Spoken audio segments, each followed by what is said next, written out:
अनाकृतनवद्वन्द्नं परं ब्रह्म नराकृते सौन्दर्यसार सर्वस्वं वन्दे नन्दात्मजं प्रपन्नपारिजाताय तोत्रवेत्रैकपाणये ज्ञानमुद्राय कृष्णाय गीतामृतदुहे नमः।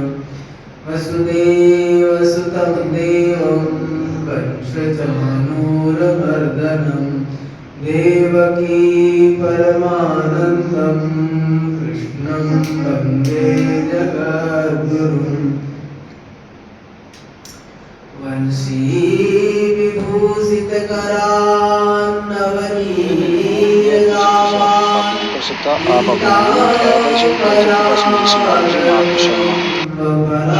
मेरे नाथ, मैं अपनी शक्ति से आपको पाप नहीं कर सकता। आप अभिमानित ऐवश्य बाबूजी मैं आपको शरण हूँ। हे मेरे नाथ, मैं अपनी शक्ति से आपको पाप नहीं कर सकता। आप अभिमानित ऐवश्य बाबूजी मैं आपको शरण हूँ। हे मेरे नाथ, मैं अपनी शक्ति से आपको पाप नहीं कर सकता। आप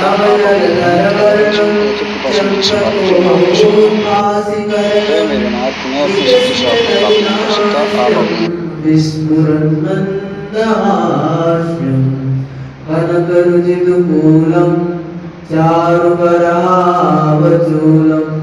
कामिनीकिलसारं नौमि गोपीकुमारं वन्दे मुकुन्दमरविन्दजलायदाक्षं कुन्देन्दुशङ्खदशनं शिशुगोपवेशम् इन्द्रादिदेवगणवन्दितपादपीठं वृन्दावनालयमहं वसुदेवसूनुं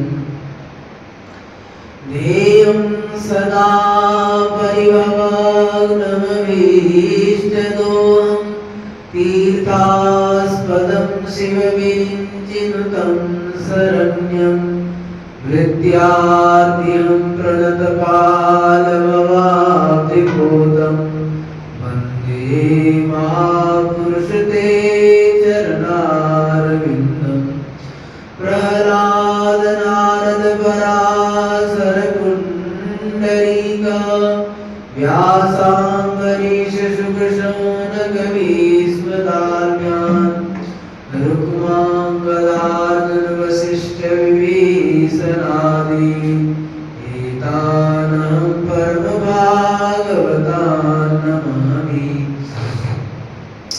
वाञ्छाकल्पतरुभ्यश्च कृपासिन्धुभ्य एव च पतितानां पावनेभ्यो श्रीवैष्णवेभ्यो नमो नमः। भक्तभक्ति भगवंत गुरु चतुर्नाम वपुए इनके पद वंदन किए नाशै विघ्न। जय जय श्यामा जय जय श्याम जय जय श्री वृंदावन धाम। जय जय श्यामा जय जय श्याम जय जय श्री वृंदावन धाम।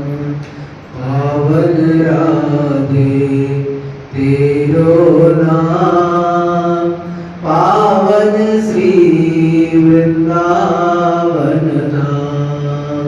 पावन राधे तेरो नाम पावन श्री वृंदावन धाम।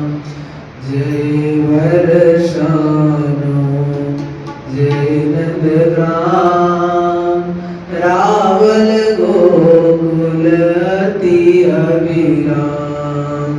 जय वर्षानो जय नंदराम रावल गोकुल अति अभिराम।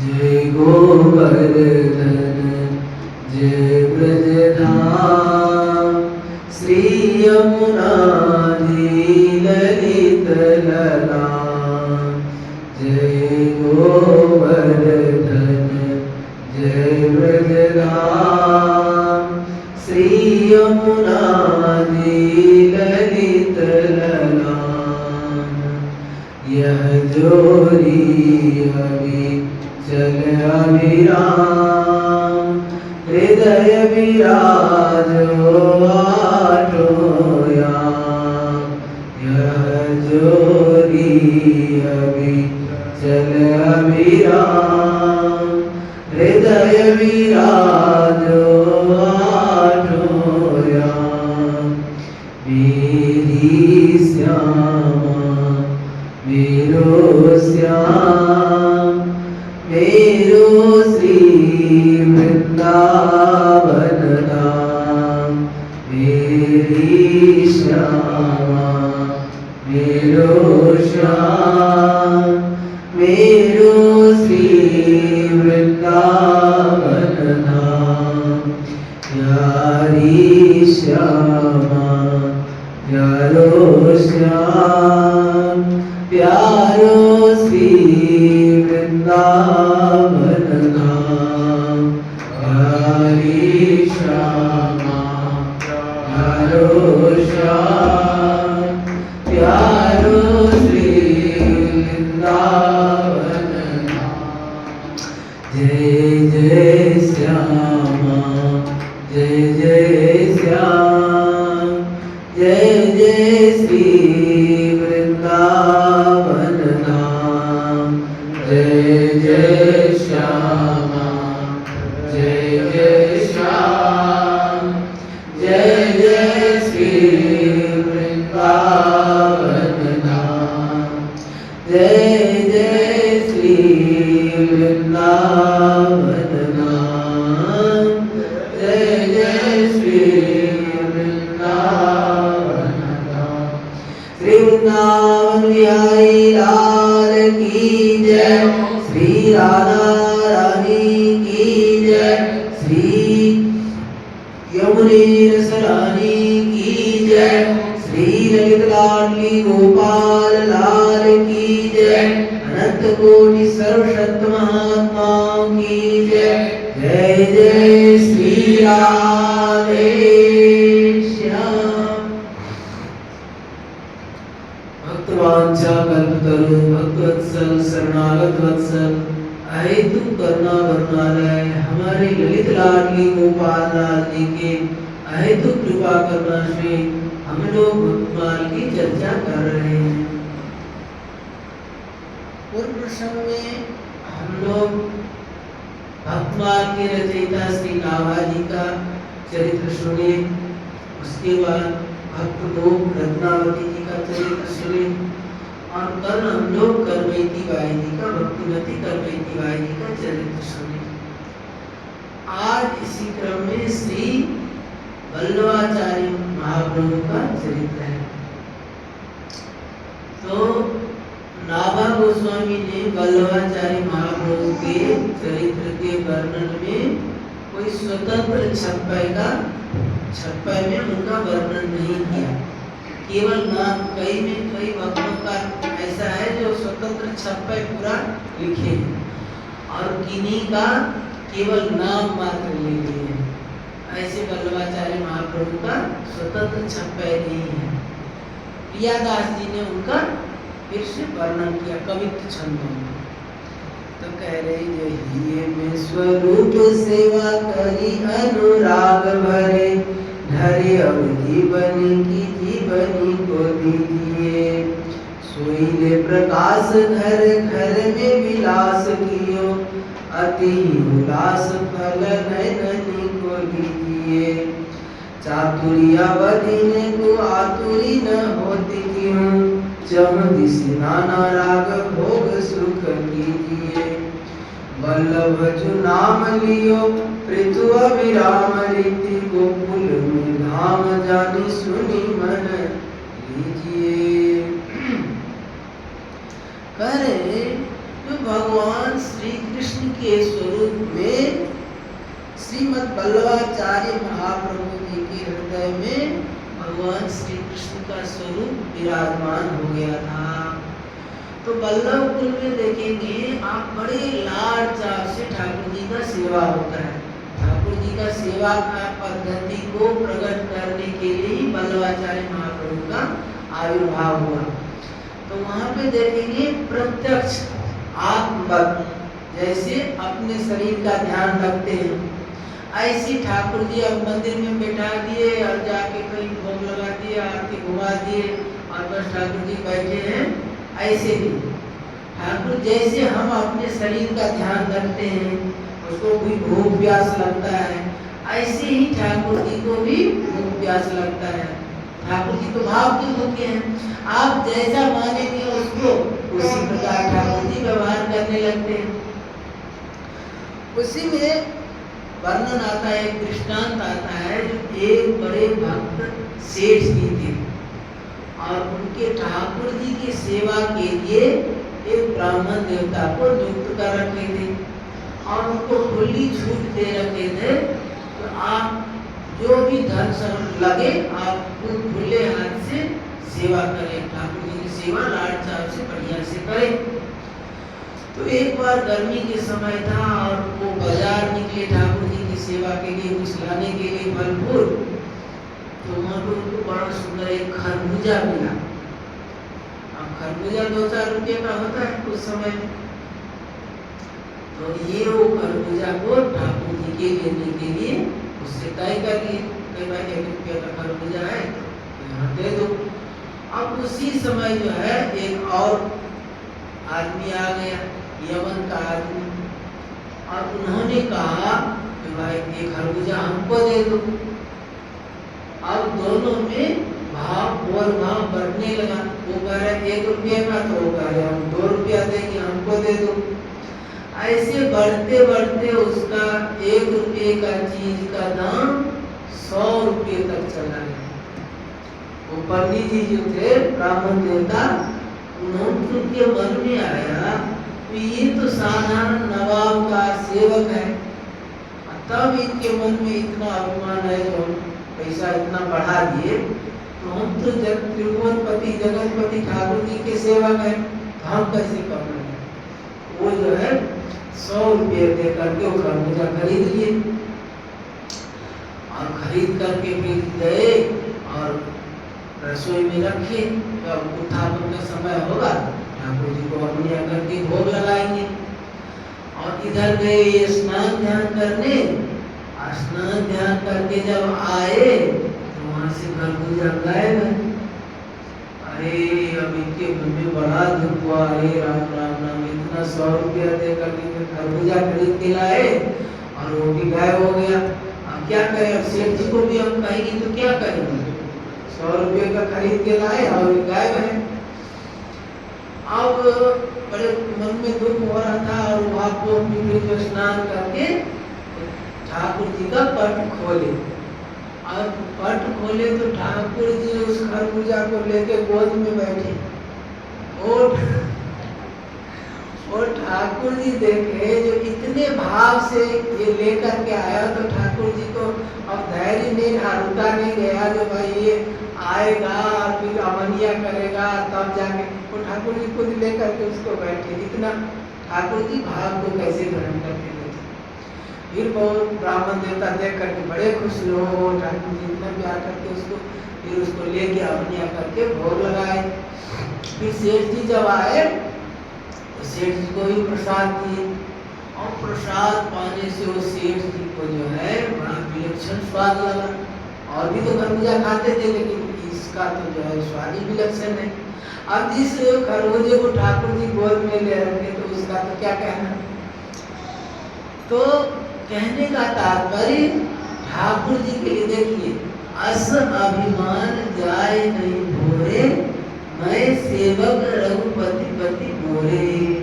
मन में ये अभिमान होना चाहिए, एक स्वाभिमान। अभिमान होना तो अब एक अभिमान होता है, एक स्वाभिमान होता है।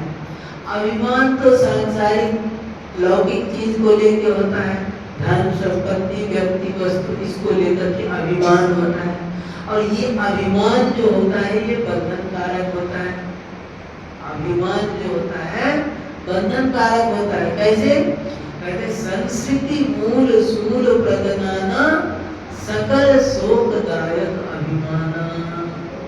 ये अभिमान रूपी वृक्ष के जड़ में सारे दोष रहते हैं। जितने काम क्रोध लोभ मोह मद मत्सर जितने भी दोष हैं सब ये अभिमान, मूल में अभिमान होता है, उसी के बाद ये सब सृष्टि होता है। तो ये तो बंधन कारक है।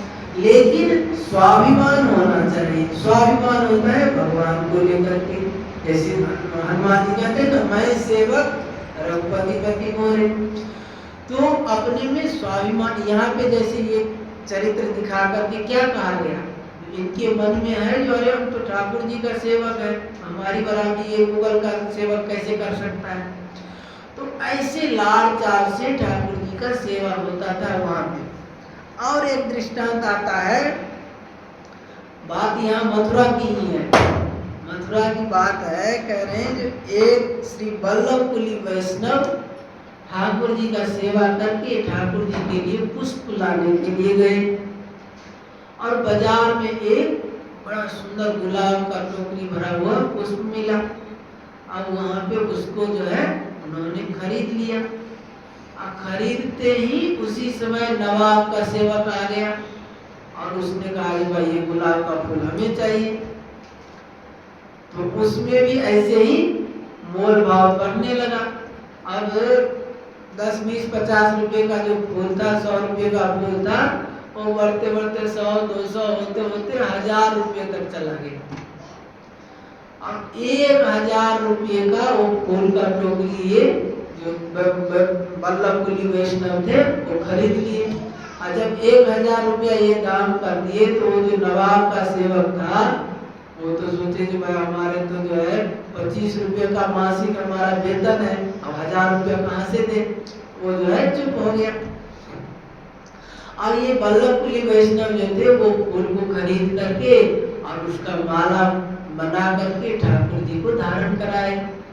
ठाकुर जी उस माला को धारण करके उनका सिर झुक गया। अब यहाँ मथुरा में तो ये लीला हुई और वहाँ गोवर्धन में वल्लभाचार्य महाप्रभु के जो पुत्र थे विठलनाथ गोस्वामी, वो वहाँ पे श्रीनाथ जी का सेवा कर रहे थे। तो वहाँ पे जो श्रीनाथ जी का सिर बार बार झुक जाता है। अब कहे जय जय प्रभु ये क्या लीला है। तो श्रीनाथ जी ने बताया जो ऐसे ऐसे तुम्हारा जो सेवक है उन्होंने ये 1000 रुपये का फूल खरीद करके हमको माला धारण कराया है। तो उस भार को हम सहन नहीं कर पा रहे हैं। मतलब उसका इतना भाव है जिससे हमारा सिर नतमस्तक हो जा रहा है। तब वो स्वयं विठलनाथ जी आकर के मथुरा में पता लगाए और पता लगा कि वो 1000 रुपया देने के लिए वो ब्राह्मण जो वल्लभ कुली वैष्णव थे उनका सब घर द्वार का सारा सामान बिक गया। 1000 रुपया उस समय बहुत होता था। तो सब बेच करके भी ठाकुर जी के लिए फूल खरीद लिए और खरीद करके भी माला धारण कराया। तो कहने का तात्पर्य वल्लभ कुल में जो है बहुत लाड़ चाव से सेवा होता था। और ये तो अनुकरणीय है। जैसे हम बता रहे थे ना, जो कुछ विद्यात्मक साधन होता है और कुछ निषेधात्मक साधन होता है। मतलब कुछ करने के लिए कहा जाता है और कुछ मना किया जाता है कि ये मत करो। तो अब ऐसा भी दृष्टांत आता है, जो एक बूढ़े ब्राह्मण थे और वो 4 मंदिरों की सेवा ले रखे थे। 4 मंदिरों में सेवा करते थे। तो सब जगह कहीं जल छिड़क देते, कहीं फूल डाल देते और कहीं कुछ दे देते और एक जगह जा करके अपना सेवा करते ठीक से। और 4 जगह पैसा के लिए सब जगह करते थे। और भोग लगाने के लिए पहले शक्कर पारा बनता था। तो शक्कर पारा ऐसे बना देते जो महीनों तक चले, ऐसे एक साथ बना के रख देते थे। और कहीं 2 वहाँ पे भोग लगा दिए, 2 वहाँ पे भोग लगा दिए। तो ऐसे ही भोग लगाते हुए श्री ठाकुर जी को शक्कर पारे का भोग लगाए। अब ठाकुर जी सुदर्शन चक्र को याद किए। जय जय प्रभु क्या आज्ञा है। तो सुदर्शन जी को कहे ये शक्कर पारा को थोड़ा सा आप काट दे जिससे हम खा पाए। तो कहे जो क्यों, कहीं प्रभु काट तो देंगे हम, लेकिन फिर आपके कोई काम नहीं आएंगे। सुदर्शन जी का चक्र का धार कितना होता है, और वो कह रहे जो चक्र को शक्कर पारा काटने में हमारा धार जो है खराब हो जाएगा। तो ऐसी सेवा नहीं होना चाहिए। ये जो पहले बताया दो वो तो वैसा तो सेवा होना चाहिए, और इस ढंग का सेवा नहीं होना चाहिए जो एक बार बना दिया, महीनों भोग लग रहा है, अब इतना कठोर है जो, और सुदर्शन चक्र जी भी काटने में सब चाह रहे, भगवान के फिर हमारे दांत से कैसे टूटेगा। तो ऐसा सेवा नहीं होना चाहिए, बड़े लाड चाव से सेवा करना चाहिए ठाकुर जी का सेवा। जैसे अपने बाल बच्चे का, अपने बेटे का पालन करते, अपने शरीर का सबसे ज्यादा तो ध्यान महाराज करते ना, जितना अपने शरीर का सेवा करते लोग उतना किसी का सेवा नहीं करते आज तक। शरीर का ध्यान, खाने पीने का सब कुछ ध्यान रखते। ऐसे ही ठाकुर जी को, आप ठाकुर जी को जीवित मानेंगे तो ठाकुर जी को भूख भी लगेगा, प्यास भी लगेगा, आपको अनुभव करा देंगे ठाकुर जी, आपको स्वतः अनुभव होने लगेगा। और ठाकुर जी को मानेंगे, ठाकुर जी मूर्ति है, फिर तो मूर्ति बने नहीं। अरे जय जाकी रही भावना जैसी, प्रभु मूर्ति तीन देखी तैसी। जिनका जैसा भावना ये था मां प्रपद्यन्ते तांस तथैव भजाम्यहम्। गीता जी ने कहा जो मेरे को जैसे जिस प्रकार से भजता है मैं भी उसको उसी प्रकार से भजता हूँ।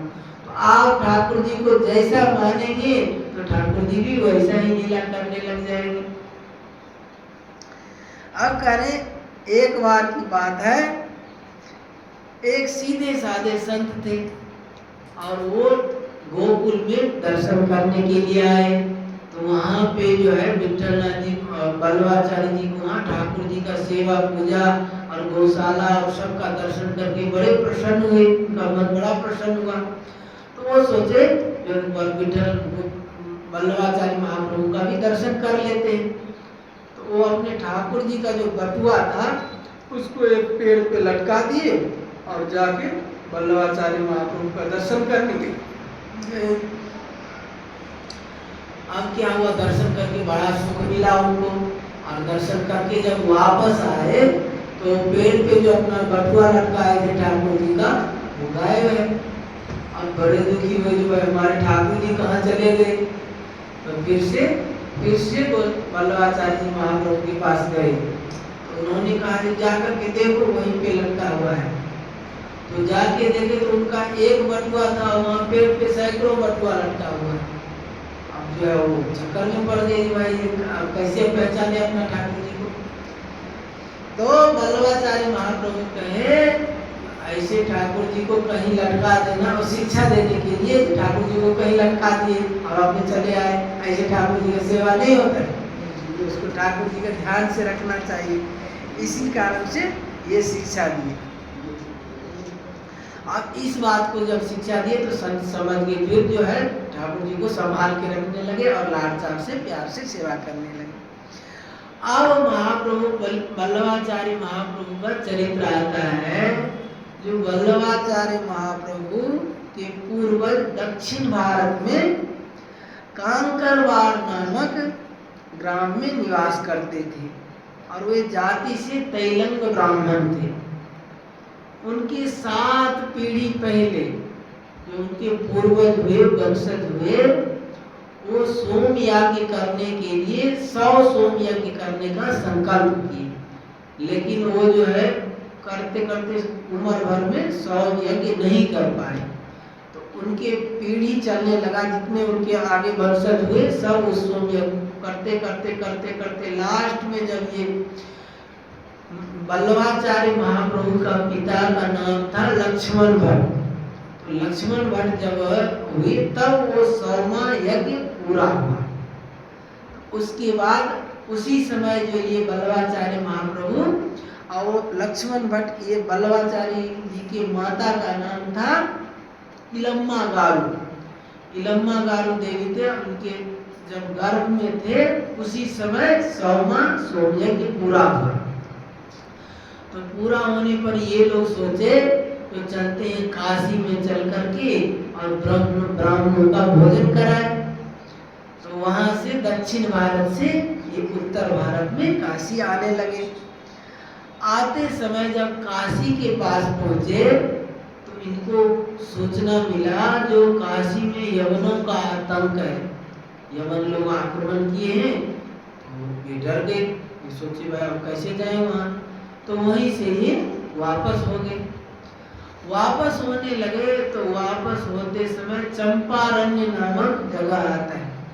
तो चंपारण्य में ही वो इलम्मागारू को प्रसव वेदना हुआ और वहीं पे श्री वल्लभाचार्य महाप्रभु का जन्म हुआ, प्राकट्य हुआ। वो वैशाख कृष्ण पक्ष की जो एकादशी होती है, बरुथनी एकादशी, उसी में वल्लभाचार्य ये वैशाख महीना में बहुत से महापुरुषों का आविर्भाव हुआ है। और उसमें लास्ट में वैशाख पूर्णिमा को हमारे श्री राधा रमन देव जी ठाकुर जी का भी प्राकट्य है, और भी सूरदास जी का, बुद्ध जयंती, बहुत सारा जयंती उसमें आता है। तो इस प्रकार से अब वो वल्लभाचार्य महाप्रभु 7 महीना के ही थे तभी इनका जन्म हो गया था। तो जन्म होने से क्या हुआ, बालक जो है निश्चेष्ट है, कोई हिलडोल नहीं रहे थे। तो उनकी माता पिता जी जो लक्ष्मण भट्ट और इलम्मागारू थे, उन्होंने सोचा तो शायद बालक मृतक है, तो हिलडोल नहीं रहे थे, 7 महीने के थे, चुपचाप निश्चेष्ट थे।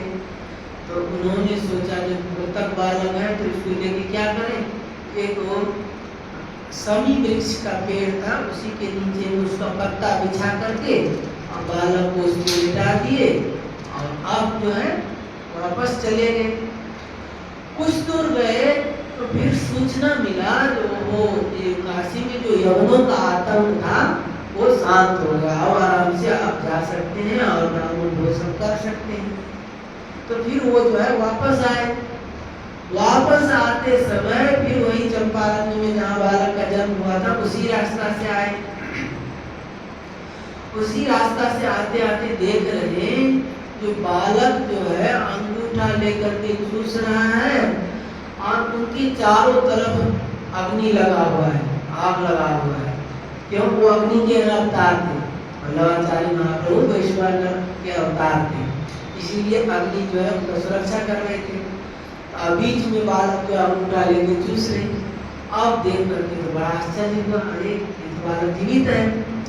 तो क्या कि उनके जो पिता थे लक्ष्मण भट्ट, उन्होंने अग्निसूत्र का पाठ किया। अग्निसूत्र का पाठ करने से अग्नि जो है शांत हो गई। अब माता के हृदय में वात्सल्य उमड़ा और जाकर के बालक को गोद में उठा लिए। अब गोद में उठा ले करके और फिर उनको वो समी वृक्ष के पत्तों पे और लक्ष्मण भट्ट ने फिर पुनः वहां से काशी आए। और काशी लौट के दूसरे दिन जब भट्ट दंपति पुनः उस समी वृक्ष के नीचे गए तो उनका शिशु अब कह रहे हैं जो अब धीरे धीरे वो बालक बढ़ने लगा, बड़ा होने लगा। अब यथा समय बालक के शुभ संस्कार किए गए और बालक का नाम रखा गया वल्लभ। अब अपने अलौकिक रूप गुण और लीला विलासों से वल्लभ सबको वल्लभ लगने लगे। वल्लभ मतलब क्या? प्राण प्रिय, अत्यंत प्रिय जिसको होता है उसको कहते वल्लभ, प्राण वल्लभ जैसे कहते हैं। तो ये जो है अपने रूप और गुण से सबको ही प्राणों से प्यारे लगने लगे। अब 5 वर्ष की अवस्था में यज्ञोपवीत संस्कार हुआ और 13 साल की अवस्था में ही संपूर्ण वेद वेदांत सब पढ़ करके एकदम विद्वान हो गए। अब इनकी अप्रतिम प्रतिभा से चमत्कृत होकर लोग इन्हें बाल्यावस्था में ही बाल सरस्वती, साक्षात सरस्वती का अवतार मानते थे और वाचस्पति ऐसे कहकर के बुलाने लगे। अब क्या हुआ, विष्णुचित प्रभृति वैष्णवाचार्यों से इन्होंने भक्ति शास्त्र का गहन अध्ययन किया। विष्णुचित नाम ब्राह्मण थे, उनसे वल्लभाचार्य महाप्रभु ने शास्त्रों का अध्ययन किया और भगवत भक्ति के प्रति इनका सहज आकर्षण एवं अनुराग था। कुछ काल तक भगवत आराधना करते हुए काशी निवास करने के अनंतर श्री वल्लभ ने तीर्थाटन का विचार किया और इस तीर्थ यात्रा के सिलसिले में विचरते हुए ये विजयनगर में गए। विजयनगर के जो राजा थे वो उनके वहाँ ब्राह्मणों का शास्त्रार्थ होता था, तो वहीं पे ये वल्लभाचार्य महाप्रभु भी गए और वल्लभाचार्य महाप्रभु अपने शास्त्रार्थ में जितने उनके ब्राह्मण थे सबको परास्त कर दी, सबको हरा दी और अपनी भक्ति का प्रतिपादन किए वहाँ पे। तो वहाँ पे जो इनको उपहार स्वरूप में इनका कनकाभिषेक हुआ, मतलब सोने के सिंहासन पे इनको बैठाया गया और उसके बाद में आदर पूर्वक इनको सभा में बुलाया और वल्लभाचार्य ने सर्वसम्मति से विद्वानों ने इनको जगत गुरु आचार्य महाप्रभु की उपाधि दी और राजा कृष्णदेव ने इस विजयोपलक्ष्य में आपको स्वर्ण सिंहासन पर विराजमान कराकर और आपका कनकाभिषेक कराया और अपार स्वर्ण मणि रत्न राशि भेंट की। परंतु आचार्य महाप्रभु जो है जितना इनको धन संपत्ति मिला वो सब संपत्ति को सब ब्राह्मणों में बांट दी। अब इससे विद्वान मंडली बहुत ही प्रभावित हुए और श्री आचार्य महाप्रभु कुछ दिन तक विजयनगर में निवास किए और उस निवास काल में श्री राजा कृष्णदेव ने एक बार और तुला दान की। एक बार तो कनकाभिषेक हुआ था और उसमें जो संपत्ति मिली वो सब ब्राह्मणों को बांट दिए और उसके बाद राजा ने तुला दान किया। तुला दान क्या होता है जानते? मतलब एक तराजू होता है, एक तरफ तो आदमी बैठ जाएगा जिसका तुला दान करे, एक तरफ में जो चीज का धन संपत्ति है, सोने चांदी जो चीज है उसको इधर तौलेंगे, तो आदमी के बराबर उतना तौल करके उसको दान किया जाता है, उसको कहते हैं तुला दान। तो वो राजा कृष्णदेव जो थे फिर से तुला दान किए, उसमें भी बहुत सारी संपत्ति इनको मिला वल्लभाचार्य महाप्रभु को, लेकिन वो भी अपने पास नहीं रखे, ये सब लेकर के सबको बांट दिए। अब कह रहे श्रीमद बिल्व मंगलाचार्य जी।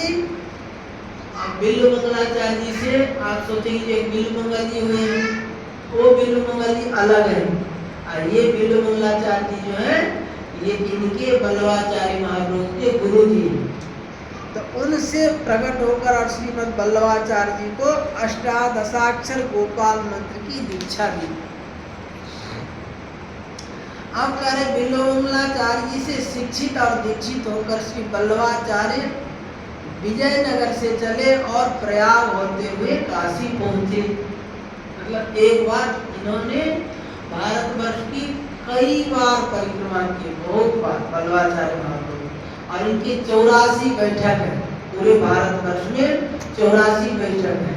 तो बैठक मतलब क्या, जहाँ जहाँ पे रुक करके इन्होंने मूल भागवत का पाठ किया, रामायण का पाठ किया, गीता का पाठ किया, जहाँ पे रह करके 5-7 दिन रुक करके जो पाठ किया, तो वहाँ पे इतना बैठक बन गया।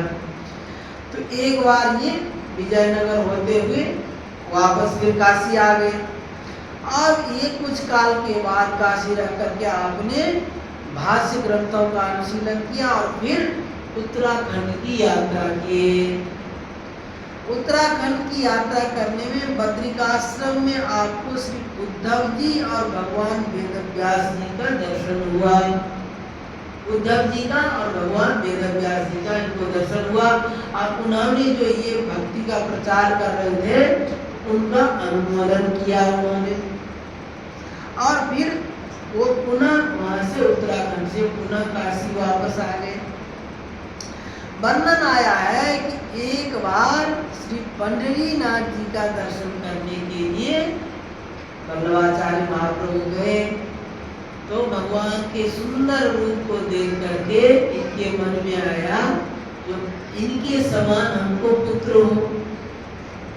तो भगवान तब तक इनका विवाह शादी नहीं हुआ था, बल्लवाचार्य महाप्रभु का विवाह नहीं हुआ था। उस समय एक बार दो बार भारत यात्रा कर लिए, तब तक इनका विवाह नहीं हुआ था। और जब पंडरीनाथ भगवान का दर्शन किए तो इनके मन में ऐसा भाव आया, तो पंडरीनाथ भगवान स्वयं इनको कहे कि आप जो है विवाह कर लीजिए। तो ये सोचने लगे, अरे विवाह करके बंधन में कैसे पड़े, हम तो बंधन में पड़ जाएंगे। तो इन्होंने कहा जो प्रभु विवाह तो हम कर लेंगे, लेकिन पुत्र रूप में आपको आना पड़ेगा, क्योंकि विवाह करके तो फिर बेटा बेटी होने लगा और उसमें बंधन में हम फंस जाएंगे। तो आप स्वयं हमारे पुत्र होकर के आए, तब हम विवाह कर लेंगे। तो कहे ठीक है, जैसी तुम्हारी इच्छा। तो भगवान पंडरीनाथ ही वल्लभाचार्य महाप्रभु के पुत्र रूप में हुए। तो जो विठलनाथ गोस्वामी जी हैं वो साक्षात भगवान के ही अवतार माने जाते हैं। और उनके लिए लाभा गोस्वामी जी छप्पा में लिखते हैं, जो बल्लभ सुत बल भजन के कलयुग में द्वापर युग, कलयुग में ऐसी सेवा पूजा भजन करते थे कि लगता था साक्षात द्वापर ही प्रकट। द्वापर में भगवान कृष्ण का अवतार हुआ था, और जैसे नंदालय में नंद भवन में सेवा पूजा होती थी ठाकुर जी का, ऐसे ही वल्लभाचार्य महाप्रभु जी पुत्र हुए विठलनाथ गोस्वामी, वो जब श्रीनाथ जी का सेवा करते, आज भी आप नाथद्वारा में अभी ठाकुर जी श्रीनाथ जी विराजमान है, वहां जाएंगे तो आज भी उसी ढंग का है। वो सुबह मंगला से लेकर के एक बार दर्शन करके आइए, दोबारा दर्शन का भीड़ लगा हुआ है, ऐसे लाइन लगा रखा, दोबारा दर्शन करके आए तो फिर से तीसरा लाइन लगा हुआ है। मतलब हर समय लाड़ चाप से सेवा और दर्शन का पूरा लगते नंद भवन प्रकट हो गया है वहां। तो करें इस प्रकार से जब वल्लभाचार्य महाप्रभु को पंडरीनाथ जी ने विवाह करने का आज्ञा दिया और इन्होंने उनको पुत्र रूप में आने का वर मान लिया, उसके बाद में भगवान ने आचार्य श्री का प्रस्ताव स्वीकार कर लिया। तब आपने काशी आकर श्री देव भट्ट जी की कन्या से विधिवत विवाह संपन्न किया। कुछ दिन बाद भगवान का दिव्यादेश पाकर आचार्य पाद ने काशी से ब्रज को प्रस्थान किया। काशी में रहते थे, काशी से ब्रज वृंदावन की तरफ आने का विचार किए। मार्ग में कुछ दिन आप चरणाद्रि मतलब चुनारगढ़ तथा कुछ समय प्रयाग के सन्निकट यमुना पार अड़ेल में रहे। फिर सपरिवार ब्रज में आकर गोकुल में निवास किए। एक दिन श्रीमद् वल्लभाचार्य महाप्रभु जी ने देखा कि श्री यमुना तट पे श्री ठाकुर जी ब्रजेंद्र नंदन श्याम सुंदर प्रकट हुए हैं और प्रकट होकर के हमको बुला रहे हैं। और जब ये वहाँ पास में जाने लगे तो ठाकुर जी गोवर्धन की तरफ चल दिए। तो वहाँ से जाते जाते ये भी पीछे पीछे गए और गोवर्धन पे जाके ऊपर पहाड़ के ऊपर चढ़ करके और ठाकुर जी के अब जो हम जीवों के कल्याण के लिए विग्रह रूप धारण करना चाहते हैं, और वही ठाकुर जी जो है विग्रह रूप धारण करे, वही श्रीनाथ जी है, वही आज अभी नाथद्वारा में रहते हैं। अब कह रहे हैं एक बार आप श्री जगन्नाथपुरी गए, वल्लभाचार्य महाप्रभु जगन्नाथपुरी गए और आपके निवास पर एक दिन अचानक प्रेम पुरुषोत्तम गौरांग महाप्रभु, दोनों एक ही समय के 500 साल पहले वो चैतन्य महाप्रभु भी हुए हैं और वल्लभाचार्य महाप्रभु भी 500 साल पहले हुए, तो दोनों समकालीन संत थे। जगन्नाथपुर वल्लभाचार्य महाप्रभु का प्रागट्य हुआ है 1535 में, उसी समय के महाप्रभु हैं, तो दोनों एक ही समय के। ये जगन्नाथपुरी गए थे तो उस समय वल्लभाचार्य जी महाप्रभु के वहाँ चैतन्य महाप्रभु अचानक आ गए। आए तो चैतन्य महाप्रभु संन्यास ले लिए थे और ये वल्लभाचार्य महाप्रभु गृहस्थ थे, तो गृहस्थ के वहाँ कोई सन्यासी जाए तो कुछ तो भोजन कराने के लिए कहते हैं।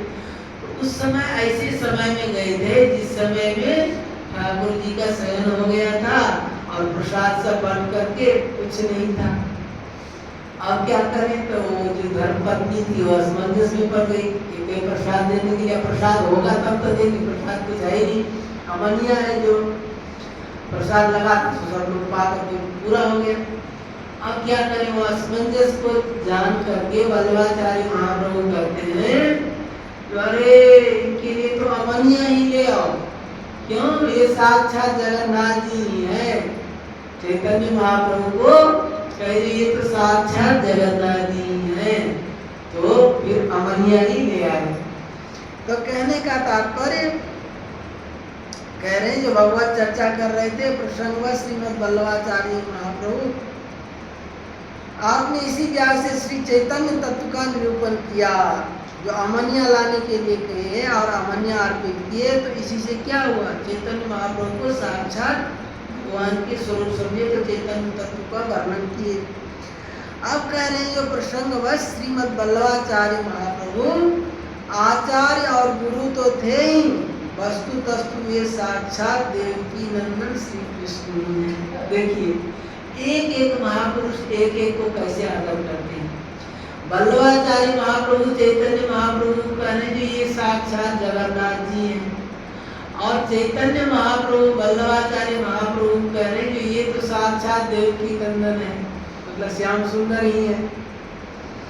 अब कह रहे हैं जो कितने ही लोगों ने आपको श्री कृष्ण रूप में और श्री जगन्नाथ रूप में तथा तेजोमय रूप में देखा था।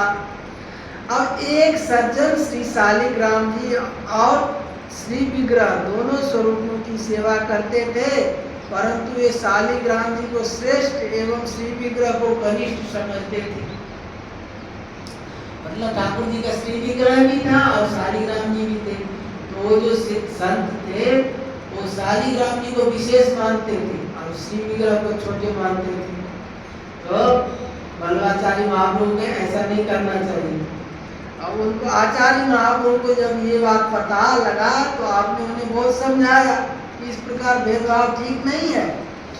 जहाँ प्राणी मात्र में भगवान है, सब जग ईश्वर रूप है, सभी ईश्वर रूप है, उसमें शालिग्राम जी में और श्री विग्रह में कोई भेद होता है? भाव के अनुसार जैसे शालिग्राम जी, अब जो आपने राधा रमन जी है वो तो भाव से ही शालिग्राम से ही प्रकट होंगे ना, और सुनिए होंगे कथा।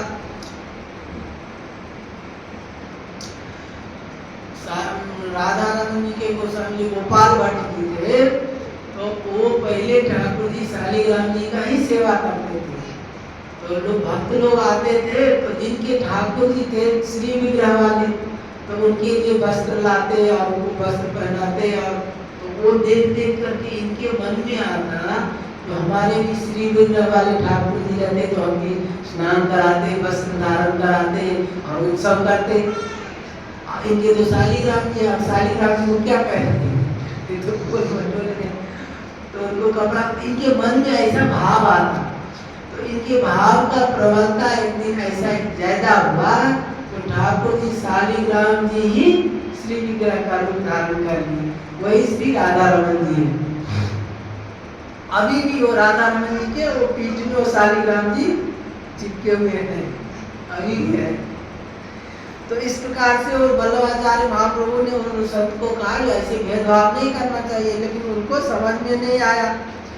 तो क्या हुआ कि भला भगवत स्वरूप में कोई भेद रखना यह तो महान अनुचित होगा। यह शिक्षा उन सज्जन को बिल्कुल अच्छी नहीं लगी, उनको शिक्षा दिए वल्लभाचार्य महाप्रभु, उनको अच्छा नहीं लगा। तो उसी दिन रात में श्री विग्रह की छाती पर श्री शालिग्राम जी को सुला करके और वो शयन कर लिए। ठाकुर जी के विग्रह के ऊपर शालिग्राम जी को सुला करके वो सो गए। अब प्रातः काल जब सेवा पूजा करने के लिए गए तो ठाकुर जी तो हैं और शालिग्राम जी चूर चूर होकर के पूरा धूल बन गए। अब क्या हुआ, देखे कि शालिग्राम जी के शिला एकदम चूर चूर हो गई है। तब तो वे रोने लगे और श्री वल्लभाचार्य महाप्रभु के पास आए और बहुत क्षमा मांगे, अनुनय विनय किए। तो आपने कहा कि उसी चूर्ण को समेट करके और ठाकुर जी की चरणामृत उसमें मिला करके सान के गोला बना लो तो ठीक हो जाएगा। तो वैसा ही उस सज्जन ने ऐसा ही किया और उसी दिन से फिर से शालिग्रामी बन गए। तो फिर वो जो बड़ा छोटा मानते थे उस भाव में छोड़ दिया। अब क्या हुआ, एक बार ऐसा हुआ कि श्रीनाथ जी के भोग के लिए अर्थाभाव सा हो गया, मतलब ठाकुर जी की सेवा पूजा में कुछ धनराशि का कमी आ गया। तो उन्होंने क्या किया, ठाकुर जी का एक स्वर्ण का कटोरा को बेच करके और फिर ठाकुर जी का सेवा पूजा किए। लेकिन सेवा पूजा तो किए लेकिन खुद भूखे रह गए। कहीं ये तो कटोरा तो ठाकुर जी का ही था पहले से, और इसी को बेच करके ठाकुर जी का सेवा किए। तो उसको ठाकुर जी का वस्तु को अपने नहीं ग्रहण करना, इस विचार को लेकर के वो ठाकुर जी का सेवा कर दी और खुद भूखे रहे। फिर 2-3 दिन के बाद कोई भक्त ने फिर सेवा किया और फिर से जब भोग लगाए तब जाकर के ये प्रसाद पाए। और उस दिन से ये सिद्धांत बना दिए जो हमारे वंश परंपरा में जो भी होगा तो ठाकुर जी के संपत्ति को स्वयं काम में नहीं लेगा। जो ठाकुर जी की संपत्ति को खुद काम में लेगा उसका नाश हो जाएगा। तो कहने का तात्पर्य ये देव जो ठाकुर जी का संपत्ति होता है, गुरु का संपत्ति होता है, उसको स्वयं काम में नहीं लेना चाहिए। तो कह रहे जो कैसी लोकोत्तर निष्ठा आई आपको, उसी दिन से आगे के लिए घोषणा कर दी कि मेरे वंश में या मेरा कहलाकर जो कोई भगवत द्रव्य का उपयोग करेगा उसका नाश हो जाएगा। भगवत आज्ञा से गृहस्थाश्रम को स्वीकार करके भी आचार्य पाद ने भक्ति का ओर छोर निर्वाह किया और अनेकों जीवों को ब्रह्म संबंध कराकर भव से मुक्त किया। यथा समय आपके श्री गोपीनाथ, अब इनके बल्लवाचार्य महाप्रभु के 2 पुत्र हुए, एक गोपीनाथ जी और श्री विठलनाथ गोस्वामी। तो विठलनाथ एक तो गोपीनाथ जी हुए और एक विठल, 2 ही पुत्र हुए। उनसे भी आगे इनका वंश परंपरा चला। तो आपने ब्रह्म सूत्र पर अनुभाष्य और भागवत 10वें स्कंद पर सुबोधनी टीका लिखी। आपकी और भी बहुत सी रचनाएं हैं। भक्ति प्रचारार्थ आपने पूरे भारत की 3 बार यात्रा की थी और उसमें आपकी 84 बैठकें प्रसिद्ध है, जहां आपने भागवत, वाल्मीकि रामायण, गीता का पारायण और परमार्थोपदेश किया था। कह रहे जो बरसाना में गहवर वन में जब आचार्य चरण अपने परिकरों के साथ पहुंचे तो वहां एक लीला देखे।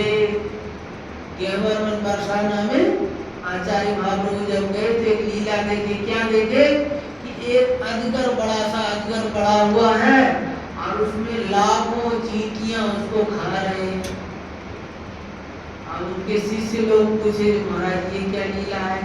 तो उन्होंने कहा तो ये जो है पूर्व जन्म में एक महंत थे और महंत होकर के बहुत चेला चेली बनाए और चेलाओं से धन संपत्ति इकट्ठा किए।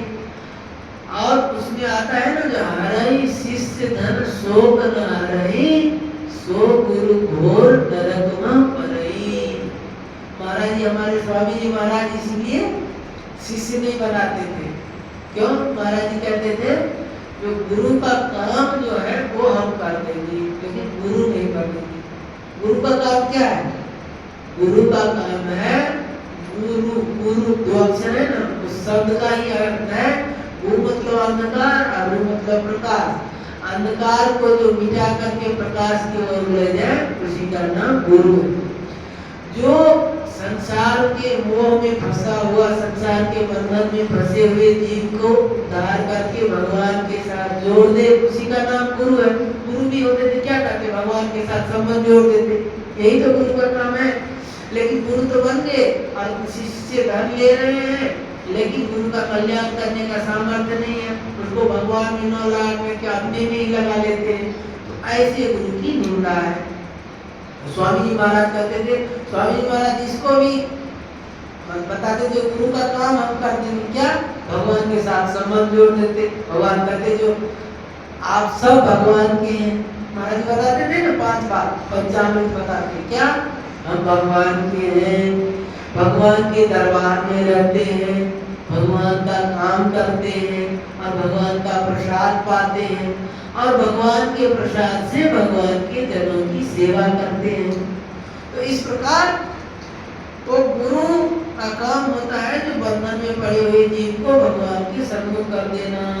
तो ये जो अजगर बने हुए थे ये पिछले जन्म में महंत थे और शिष्यों से धन ले लेते थे, लेकिन उसका कल्याण नहीं किए, इसीलिए वो जितने शिष्य थे वो चींटी बन करके अजगर को नोच के खा रहे हैं। वहाँ पे दृश्य देखे। अब करें वहाँ पे अनेकों शिष्य बना करके जब हाँ, तो अब एक बार की बात है जो वल्लभाचार्य महाप्रभु चित्रकूट गए और चित्रकूट में श्रीमद् वाल्मीकि रामायण का पाठ किए वहाँ पे श्री रामचंद्र जी ने साक्षात प्रकट होकर के उनको दर्शन दिया और इन्होंने केले का भोग लगाया, तो ठाकुर जी ने केला खाया वहाँ, ये भी वर्णन आता है। श्रीमद् वाल्मीकि रामायण का पारायण किया था और भगवान श्री राम ने साक्षात प्रकट होकर आपके द्वारा अर्पित केले का भोग आरोगा। अब एक बैठक आपकी ताम्रपर्णी नदी के तट पर है। वहाँ पर वहाँ के राजा ने अपनी अकाल मृत्यु निवारणार्थ विद्वान ब्राह्मणों की सलाह से स्वर्ण पुरुष का तुला दान कर रहे थे, परंतु डर के मारे उनका अकाल मृत्यु हरण करने के लिए तुला दान कर रहे थे, लेकिन डर के मारे कोई ब्राह्मण उस दान को ले नहीं गए थे। क्यों, हम ले तो हम ही मर जाए, इसीलिए ले नहीं रहे थे। तो क्या हुआ, वही ब्राह्मण उस प्रतिग्रह को लेने के लिए प्रस्तुत नहीं हो रहा था। राजा का ब्राह्मणों के प्रति अभाव हो रहा था। ब्राह्मणों के प्रति मतलब भाव जो है उनके कैसे ब्राह्मण है ऐसे हीन भाव हो रहा था। तो उसी समय आचार्य चरण वहां पहुंचे और राजा की प्रार्थना पर तथा ब्राह्मणत्व की मर्यादा रखने के लिए आपने वह दान लेना स्वीकार कर लिया। वर्णन आया है कि उस स्वर्ण पुरुष ने आपको देखकर एक उंगली उठाई। वो जो सोने का बना हुआ पुरुष था उसने एक उंगली उठाई। मतलब कहने का तात्पर्य कि आप ब्राह्मण हो, संध्या करते हो कि नहीं, एक बार भी संध्या करते हो कि नहीं, वो एक उंगली उठाया।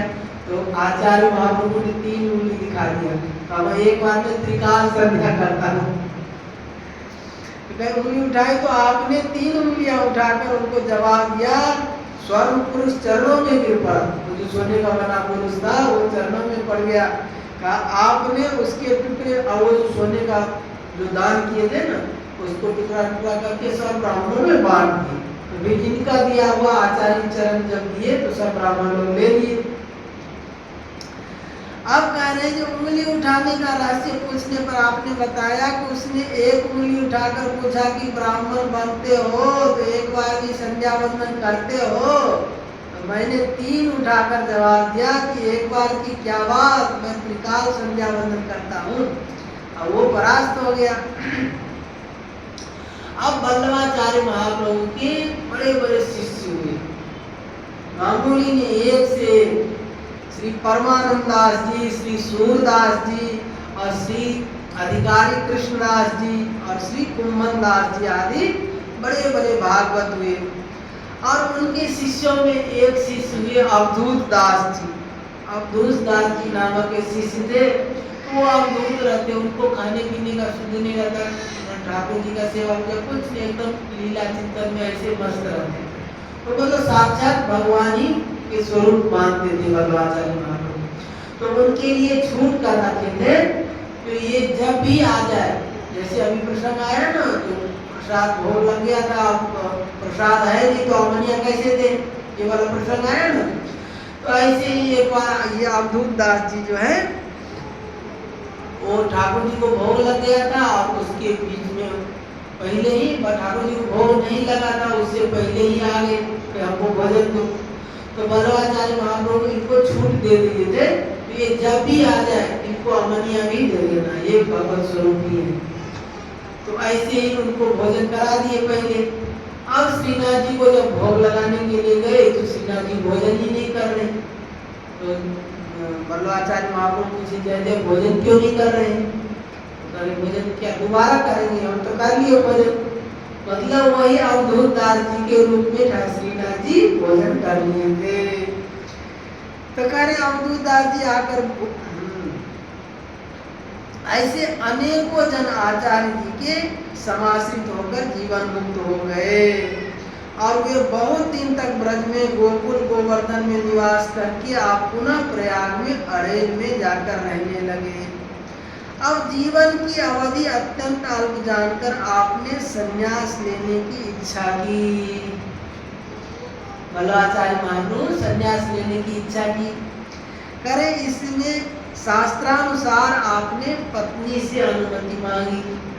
जब विवाह नहीं हुआ रहता है तब तो माता पिता से आज्ञा ले ले, और जब विवाह हो गया तो पत्नी से आज्ञा लेकर के संन्यास, ऐसे मनमानी ढंग से संन्यास नहीं ले सकते, आज्ञा लेकर के करना पड़ेगा। तो आज्ञा लिए तो पत्नी ने मना कर दिया प्रेम बस, कहीं नहीं। अब क्या हुआ, वहां पे एक लीला रहते तो उनके घर में आग लग गया, जहाँ पे रहते थे घर में आग लग गया। आग लगने से सब पत्नी जो है बालक को लेकर के बाहर निकल आए और सामान सब लेकर के बाहर निकाले हैं, लेकिन बल्लवाचार्य महाप्रभु वहीं बैठे हैं, निकल ही नहीं रहे। करे जल्दी घर से निकलो, पत्नी कही जल्दी घर से निकलो, तो उसी बात को स्वीकार कर लिया जो घर से निकलो। तो घर से निकल के फिर संन्यास ले लिए। करे उन्होंने इसी को अनुमति मान ली, आज्ञा मान ली उनका, और घर से निकल कर और गंगा तट पर आकर श्री नारायणेंद्र तीर्थ स्वामी से विधिवत त्रिदंड संन्यास की दीक्षा लेकर श्री गंगा जी के तीरे चलते चलते काशी आकर श्री हनुमान घाट पर निवास करने लगे। और कुछ दिन तक काशी वास करने के अनंतर 1587 आषाढ़ शुक्ल तृतीया के दिन श्री हनुमत घाट पर श्री गंगा स्नान कर भगवत ध्यान करते हुए आप सदैव गोलोक पधारे। इस प्रकार श्री बल्लवाचार्य महाप्रभु का जीवन चरित्र आज वर्णन हुआ और समय भी हो गया। आज की कथा को यही विश्राम देंगे, आगे की कथा कल होगी। मेरो वृंदावन वृंदावन वृंदावन, मेरो वृंदावन वृंदावन वृंदावन, मेरो वृंदावन वृंदावन वृंदावन, प्यारो वृंदावन वृंदावन वृंदावन, प्यारो वृंदावन वृंदावन वृंदावन, जीवन वृंदावन वृंदावन वृंदावन, जीवन वृंदावन वृंदावन वृंदावन, सर्वस्व वृंदावन वृंदावन वृंदावन, सर्वस्व वृंदावन वृंदावन वृंदावन, न्यारो है सब लोग दे, न्यारो है सब लोग दे, वृंदावन निज गे, वृंदावन निज गे,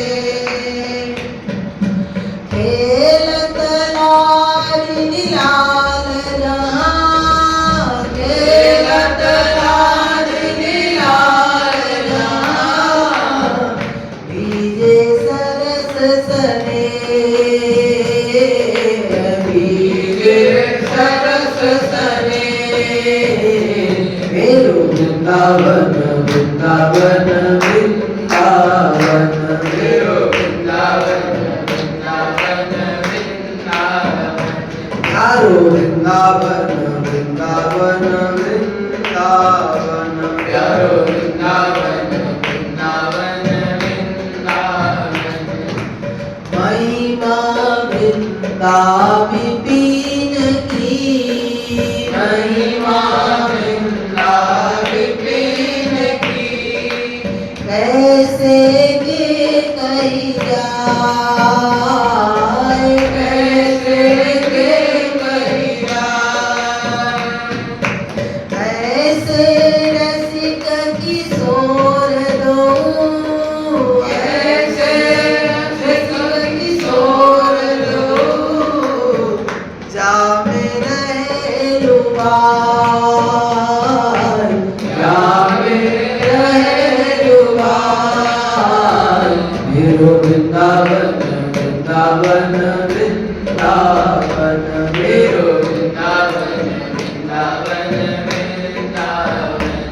प्यारो वृंदावन वृंदावन वृंदावन प्यारो वृंदावन वृंदावन वृंदावन जीवन वृंदावन वृंदावन वृंदावन जीवन वृंदावन वृंदावन वृंदावन सर्वस्व वृंदावन वृंदावन वृंदावन सर्वस्व वृंदावन वृंदावन वृंदावन विश्राम वृंदावन वृंदावन वृंदावन विश्राम वृंदावन वृंदावन वृंदावन मेरो वृंदावन वृंदावन वृंदावन मेरो वृंदावन वृंदावन वृंदावन श्री वृंदावन धाम की जय श्री राधा रानी की जय श्री यमुने रस रानी की जय श्री ललित लाडली गोपाल लाल की जय अनंत कोटि सर्व संत महात्माओं की जय जय जय श्री राधे श्याम हे नाथ हे मेरे नाथ मैं आपको भूलूं नहीं हे मेरे नाथ हे मेरे प्राणनाथ कोई भी आपको भूले नहीं हे मेरे प्यारे हे मेरे प्राण प्यारे कोई भी अपने आप को भूले नहीं